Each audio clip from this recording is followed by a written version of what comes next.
और तरीका यही है, किसी को बर्बाद करने अफवाह फैलाओ, झूठ फैलाओ, भ्रम फैलाओ।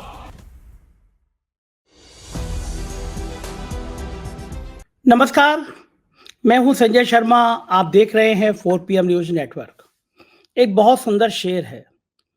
वो झूठ बोल रहा था इतने करीने से, वो झूठ बोल रहा था इतने करीने से, मैं भला एतवार ना करता तो क्या करता। जो राज्यसभा में प्रधानमंत्री जी का भाषण सुन रहा था मैं, तो मुझे बड़ा हैरानी हुई कि प्रधानमंत्री जी इतने कॉन्फिडेंस के साथ, इतने भरोसे के साथ आखिर झूठ कैसे बोल लेते हैं, और उनको ये यकीन कैसे हो जाता है कि देश की जनता 2014 से उनके इतने सारे झूठ देख चुकी है और फिर एक बार उन पे यकीन कर लेगी। एक लंबा पहाड़ है उनकी बातों का, उनकी बातों की श्रृंखलाओं का, जो सिर्फ झूठ और सिर्फ झूठ है। जब टीवी पे चलना शुरू हुआ प्रधानमंत्री जी का भाषण, तो ऊपर लिख कर आया 400 सीटें जिताने वाला प्रधानमंत्री का भाषण। अभी भाषण शुरू नहीं हुआ है, पहली लाइन बोल रहे हैं, माननीय अध्यक्ष जी बोल रहे हैं, ऊपर से चलना शुरू हो गया 400 सीटें जिताने वाला प्रधानमंत्री मोदी का भाषण। अब क्या, ये जो टीवी चैनल वाले थे, गोदी मीडिया, मैंने 2-3 चैनल लगाए, सब पे सेम लाइन चल रही थी। तो मैं समझ गया कि प्रधानमंत्री जी के बहुत ताकतवर अफसर हैं हरेंद्र जोशी जी। कहा जाता है कि टीवी चैनलों को वो संपादकों को लिख के भेजते हैं कि आपको खबर कौन सी चलानी है और खबर के ऊपर पट्टी कौन सी चलानी है।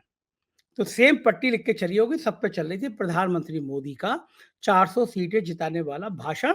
अभी भाषण शुरू नहीं हुआ है। फिर मुझे लगा ये 400 सीटें 400 सीटें 400 सीटें कहाँ क्यों जा रहा है, 400 सीटें कैसे जीत जाएंगे, कौन से जादू के आंकड़े से जीत जाएंगे।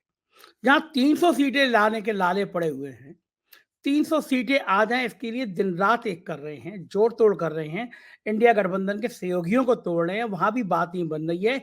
ईडी काम नहीं कर पा रही, राम मंदिर चल नहीं पा रहा, तो 400 सीटें आएंगी तो आएंगी कहां से। फिर प्रधानमंत्री जी की बढ़िया बढ़िया बातें सुनी मैंने। आज मैं उन बातों का थोड़ा थोड़ा हकीकत से क्या है इसका विश्लेषण करके सुनाऊंगा। पंडित नेहरू बहुत याद आ रहे हैं प्रधानमंत्री जी को, आने भी चाहिए। दो नाम ऐसे हैं जिनको राष्ट्रीय स्वयंसेवक संघ और भारतीय जनता पार्टी मिटा देना चाहती है। वो जानती है कि ये दो नाम जब तक भारत की आत्मा में बसेंगे, भारत के लोगों के जहन में बसेंगे, तब तक भारत में सेकुलर ताकतें मजबूत रहेंगी, गंगा जमनी तहजीब मजबूत रहेगी और दाल गलेगी नहीं। पंडित नेहरू के भाषण का जिक्र उन्होंने, प्रधानमंत्री जी ने, लोकसभा में भी किया, आज राज्यसभा में भी किया। पहले कहा कि प्रधानमंत्री नेहरू कहते थे कि भारत के लोग आलसी हैं। आज कहा कि पंडित नेहरू चाहते थे कि आरक्षण ना मिले। पंडित नेहरू, पंडित नेहरू, पंडित नेहरू। देश में कोई घटना होती है, उसके लिए सीधा सीधा हमारे सुधीर चौधरी पंडित नेहरू को जिम्मेदार ठहरा देती है। मूर्खता की जितनी पराकाष्ठाएं होती हैं, ये गोदी मीडिया के बड़े बड़े चैनल, बड़े बड़े एंकर उसको पराकाष्ठा को पार कर जाते हैं।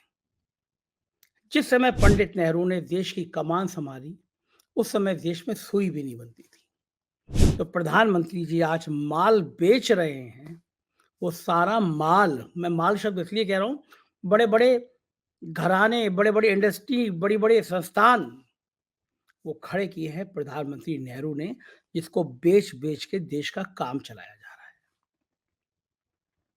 एक बहुत बड़े परिवार का लड़का, विदेश से पढ़ के आया हुआ लड़का, जिसको कोई कमी नहीं थी धन दौलत की, वो 12-14 साल जेल में रहता है।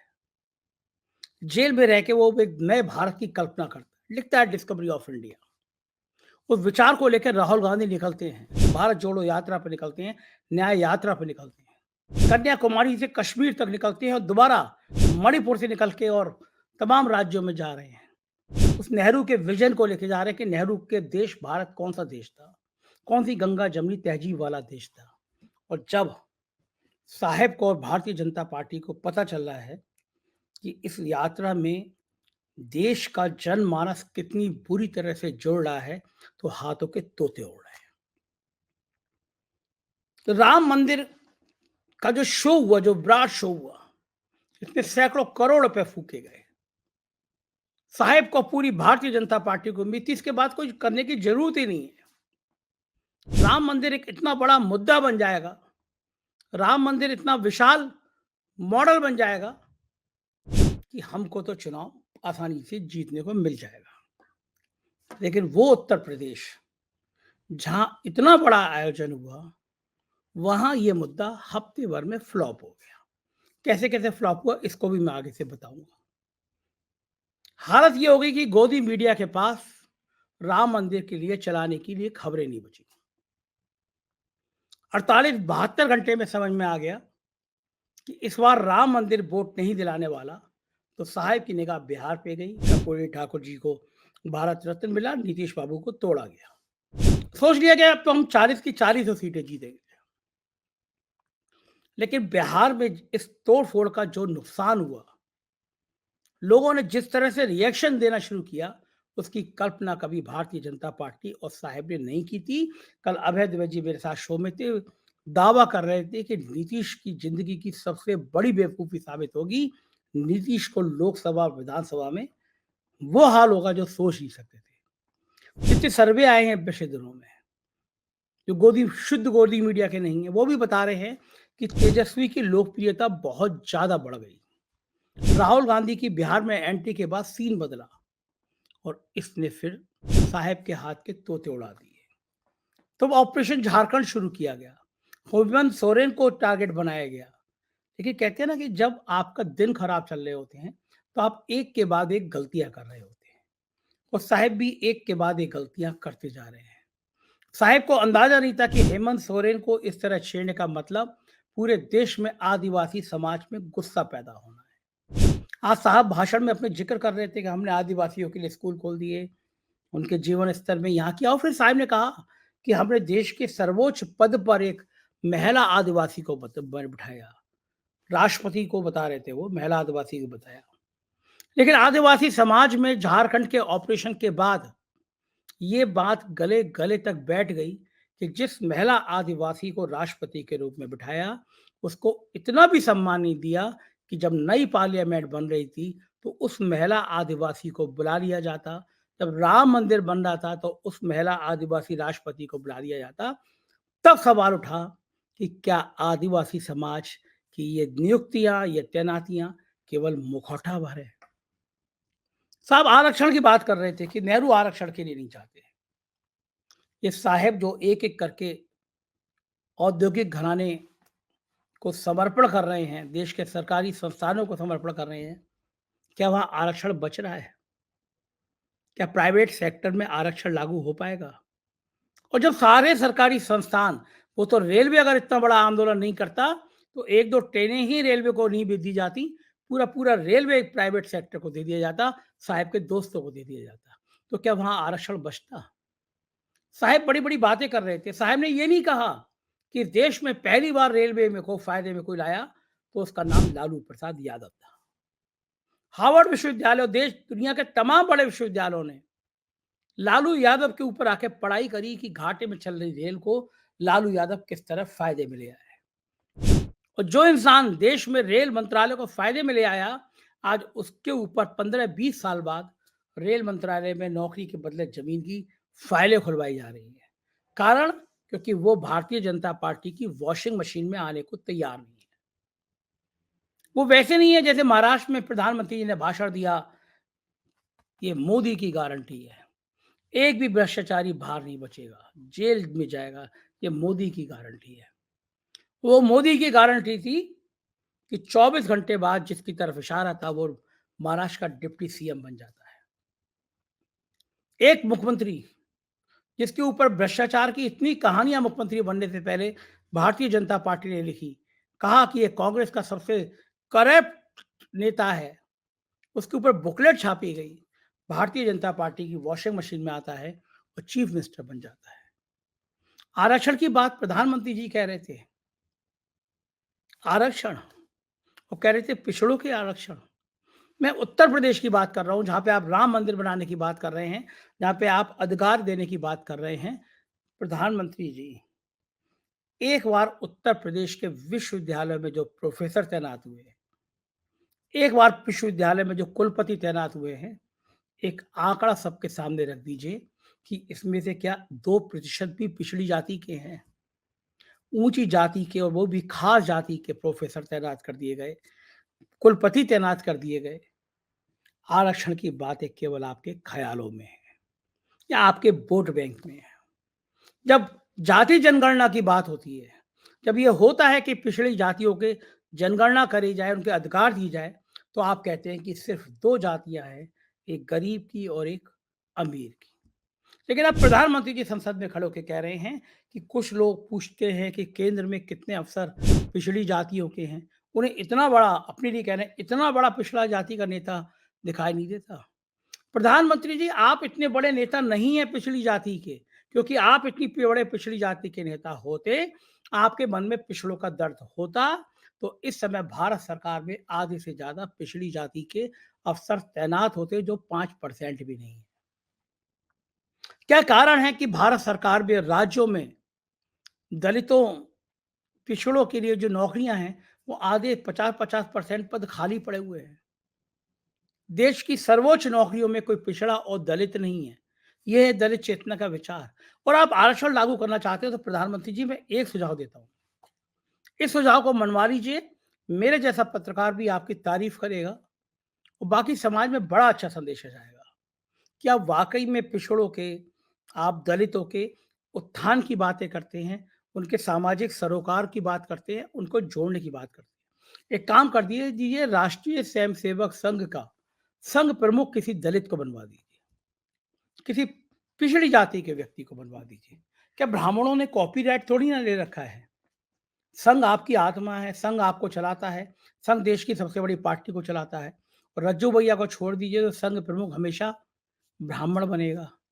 इस कॉपीराइट को खत्म करा दीजिए एक बार। कह दीजिए कि नहीं, इस बार ब्राह्मण नहीं बनेगा, इस बार कोई दलित बनेगा। आरक्षण यहाँ से शुरू कर दीजिए। प्रधानमंत्री जी, महिलाओं के आरक्षण की बात नहीं करते अब आप। कहते नहीं आपने 33% दिया, क्योंकि महिलाओं को समझ में आया कि जिस महिला आरक्षण की बात करी और ये कहा कि वो 2035 के बाद लागू होगा, तो महिलाएं समझ गई कि आपकी ये ख्याली पुलाव केवल चुनाव की वोट की मशीन की तरह है। आज भी राज्यसभा में प्रधानमंत्री जी कह रहे थे मोदी जी की गारंटी है, ये मोदी की गारंटी है। मैंने ईमानदारी से खुद का इतना महिमा मंडित करता हुआ कोई शख्स नहीं देखा। इंदिरा गांधी को सुन लीजिए, राजीव गांधी को सुन लीजिए। किसी ने कहा ये राजीव गांधी की गारंटी है, ये इंदिरा गांधी की गारंटी है। कांग्रेस सरकार कहते थे, आपको भी कहना चाहिए भाजपा सरकार की गारंटी है। लेकिन एक्चुअली भाजपा बची नहीं है, भाजपा सिर्फ मोदी हो गई है। ना आपके आगे कोई, ना कोई आपके पीछे। और हालत तो ये है कि आप बड़े से बड़े अपने पार्टी के अध्यक्ष को, जब आप चल रहे होते हैं, पार्टी का अध्यक्ष चल रहा होता है, तो अमित शाह जी उसको धक्का देके साइड पे कर देते हैं। राजनाथ सिंह को देखा है हमने, उनको जब एक फोर्स का उद्घाटन था, उसमें किनारे कर दिया गया। प्रधानमंत्री जी के संसदीय जब पार्लियामेंट की मीटिंग होती है, उसके बराबर वाली कुर्सी खाली रखी जाती है। तो फिर बचा कहाँ? आप अपनी पार्टी में समानता का अधिकार नहीं दे पा रहे हैं और दूसरी पार्टी की बात कर रहे हैं। प्रधानमंत्री जी की सबसे बड़ी समस्या उत्तर प्रदेश है। जो मोदी मीडिया के चैनल कह रहे हैं कि जयंत आ जाएंगे, 80 की 80 सीटें जीत जाएंगे, दरअसल प्रधानमंत्री की समस्या वही उत्तर प्रदेश है। योगी आदित्यनाथ के साथ पिछले 6 सालों में दिल्ली ने जो सलूक किया है, प्रधानमंत्री जी ने जो सलूक किया है, अमित शाह की जो नाराजगियां हैं, वो कम गुल नहीं खिला सकती हैं। दिल्ली परेशान है। दिल्ली जानती है कि अगर योगी आदित्यनाथ भड़क गए तो उसका मतलब क्या होता है। आप सोचिए, एक प्रदेश के मुख्यमंत्री को अपना चीफ सेक्रेटरी चुनने का अधिकार नहीं है। एक रिटायर हुआ व्यक्ति हर साल प्रमोशन पाता रहता है, एक्सटेंशन पाता रहता है और वो चीफ सेक्रेटरी बना रह सकता है। लगातार है, एक के बाद एक एक्सटेंशन दिए जाते हैं। देश के सबसे बड़े सूबे में चीफ सेक्रेटरी चुनने का अधिकार नहीं है। योगी आदित्यनाथ जिस मनोज कुमार सिंह को चीफ सेक्रेटरी बनाना चाहते थे, दिल्ली ने उनके लिए मना कर दिया। जितने मंत्री योगी आदित्यनाथ की सरकार में हैं, उसमें से अधिकांशतः दिल्ली की पसंद के हैं। और उत्तर प्रदेश इसलिए भी डरा रहा है कि उत्तर प्रदेश पे अगर कांग्रेस का और समाजवादी पार्टी का गठबंधन हो गया, हालांकि अभी अधर में है, हॉट वाटर में है, बातचीत शुरू नहीं हो पाई है, और जयंत भले ही भारतीय जनता पार्टी में चले गए, लेकिन कांग्रेस और समाजवादी पार्टी का गठबंधन बीजेपी को परेशान कर देगा। ये भाजपा अच्छी तरह जानती है। उसका मोटा मोटा कारण भी है। मायावती भारतीय जनता पार्टी की बी टीम की तरह काम कर रही हैं, इसमें किसी को कोई शक नहीं बचा।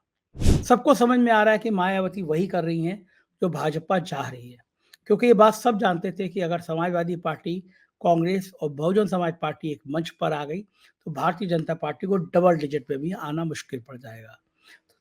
साहेब ने पेच कसे और मायावती ने कहा हम अकेले लड़ेंगे। लेकिन बड़ा सवाल ये है कि खेल ये था, अमित शाह का खेल ये था, मोदी जी का खेल ये था कि मायावती के बहाने ज्यादा से ज्यादा मुसलमानों को चुनाव लड़ाया जाए।